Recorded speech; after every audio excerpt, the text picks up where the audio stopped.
Hi again. John Urquhart, The Wonders of Prophecy. Here we're in chapter 5 now, another chapter on Egypt, because Egypt occupies such a central place in biblical prophecy.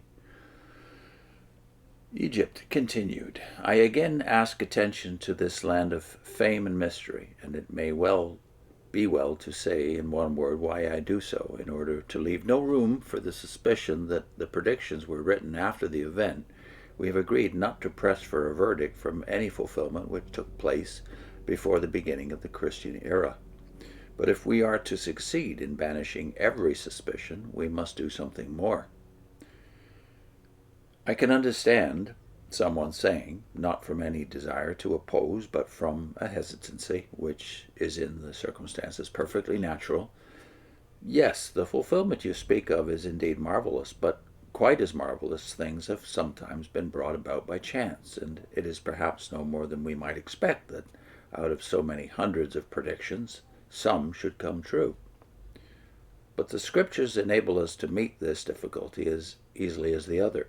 They contain what I may call prophetic pictures. They do not merely indicate one feature among the many after characteristics of peoples and of countries. They describe one feature after another till their condition is fully portrayed. With the fulfillment of one, or perhaps two of these, it might be imagined that chance has had to do. But as one after another is added, the suspicion becomes more and more unreasonable, till, before the accumulating evidence, it is swept away completely and forever. Such a picture we have in the prophecies concerning Egypt. We have already marked the fulfillment of 5 predictions. Let me now ask the reader to look with me at the fulfillment of 10 others. First, we began the previous chapter with a prediction concerning Thebes, the most ancient capital city of Egypt. Another famous city, which as capital took in time to the place of Thebes, is mentioned in Ezekiel 30, verse 13. Thus saith the Lord God, I will also destroy the idols, and I will cause the images to cease from Noph, that is N-O-P-H. This name preserves the designation Panuf, by which the Egyptians named the ancient city known to us as Memphis. It is said to have been founded by Menes, that is, by the way, the first pharaoh, and that there the first regulations were made for the worship of the gods and the service of the temples.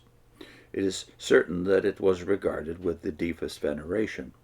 The monuments enumerate its gods and its temples, and Brugsch Bey, that is Brugschbey,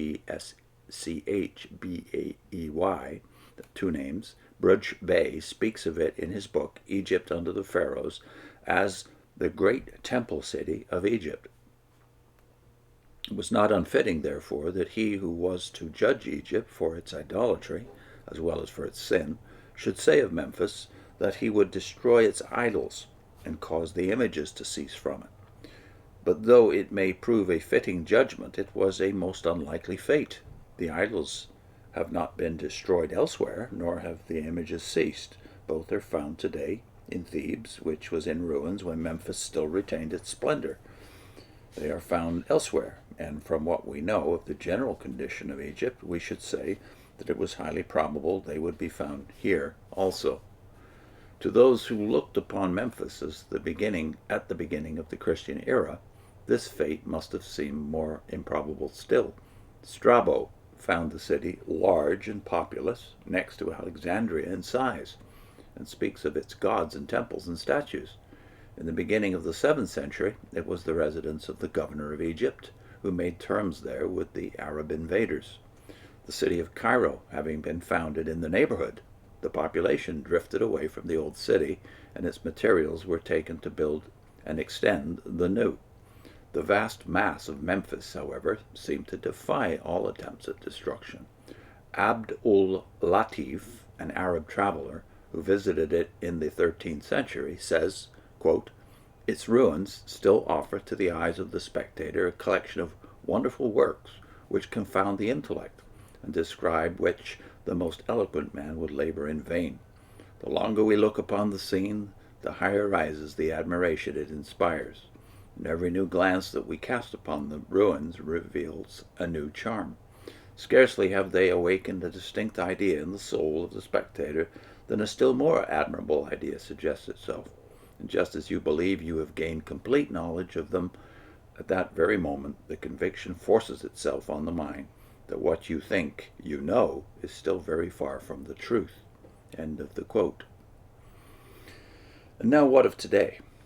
So completely has the doom been accomplished that a century ago the very site of Memphis was a matter of dispute. Later investigations have settled that question, but they have also verified the truth of the prediction.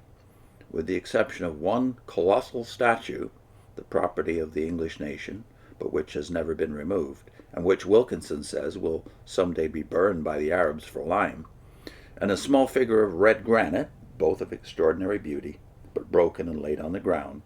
But with the exception of these, the idols and the images and the temples, the city and all it contained have passed away. Wilkinson writes, "There is very little else worthy of remark amidst the mounds of Memphis. We are surprised to find so few remains of this vast city." Brugsch Bey says, "All that remains of this celebrated city at the present time consists of heaps of fragments of columns and altars and carvings which once belonged to the temples of Memphis, a far-stretching mass of mounds, out of which shine in the clear sunlight the remains of the half-destroyed chambers and halls of ancient houses. Those travelers who visit the remains of Memphis in the hope of recognizing some vestiges worthy of its fame will be little satisfied with the sad prospect which meets the eye." End of quote from Brugsch Bey. Miss Amelia Edwards thus describes a visit to Memphis, quote, "We are all gathered round the brink of a muddy pool, in the midst of which lies a shapeless block of blackened and corroded limestone. This, it seems, is the most famous prostrate colossus of Ramses the Great. So here it lies, face downwards, and drowned once a year by the Nile, visible only when the pools left by the inundation have evaporated and all the muddy hollows are dried up. Where, however, is the complete, or rather the companion colossus? Where is the temple itself? Where are the pylons of the obelisks and of the avenues of sphinxes? Where, in short, is Memphis?" The dragoman shrugs his shoulders and points to the barren mounds among the palms. "And is this all? No, not quite all. There are some mud huts yonder and among the trees, and in front of one of these we find a number of sculptured fragments, battered sphinxes, torsos without legs, sitting figures without heads, and green, black, and red granite. Ranged in an irregular semicircle on the sward, they seem to sit in forlorn conclave, half solemn, half ludicrous, with the goats browsing around and the little Arab children hiding behind them. Near this, in another pool, lies another colossus, not the fellow to that which we saw first, but a smaller one, also face downwards, of red granite. And this is all that remains of Memphis, eldest of cities. A few large rubbish heaps, a dozen or so of broken statues, and a name. Where are those stately ruins that even in the Middle Ages extended over a space estimated at half a day's journey in every direction? One can hardly believe that a great city ever flourished on this spot, or understand how it should have been effaced so utterly." That's all from Amelia Edwards. Next time, the rivers and the canals. The prophets have something to say even about the rivers and canals of Egypt and what eventually will happen to them. I'll put in a link this time to a video we did on Genesis, specifically chapter 1 of Genesis. We're comparing the so-called myths of the Bible with the myths of Egypt and Babylon. See you next time.